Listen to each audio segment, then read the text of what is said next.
برگرد از وقتی که رفتی، شبم بیستاره شد، هر خنده ای دیروز توی گریه گم شد. هر کوچه که میرم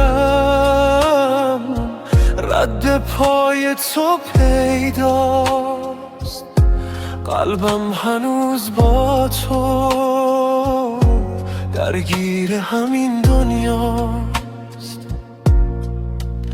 گفتم فراموشت کنم اما نتونستم،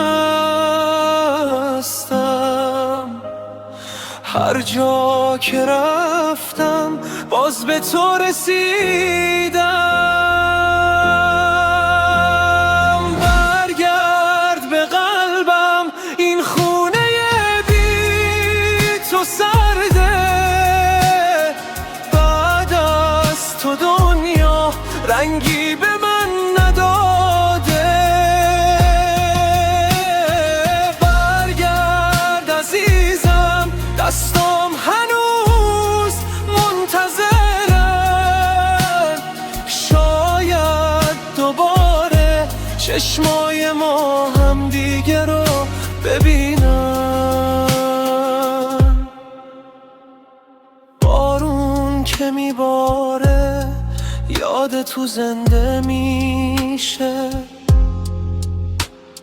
هر قطره بارون اسم تو رو مینویسه. عکس تو هنوز روی دیوار طاقه، بی تو نفس کشیدن سخت ترین اتفاقه.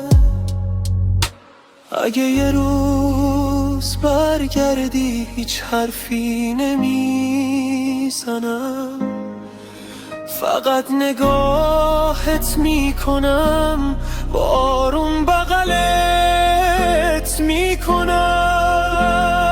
برگرد به قلبم، این عشق هنوز نمرده، هر لحظه بی تو مثل یه سال گذشته.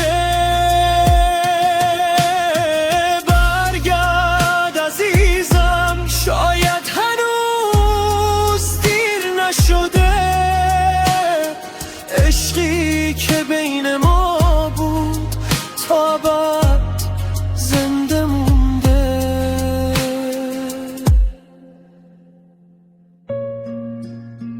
برگرد، من هنوز دوست دارم.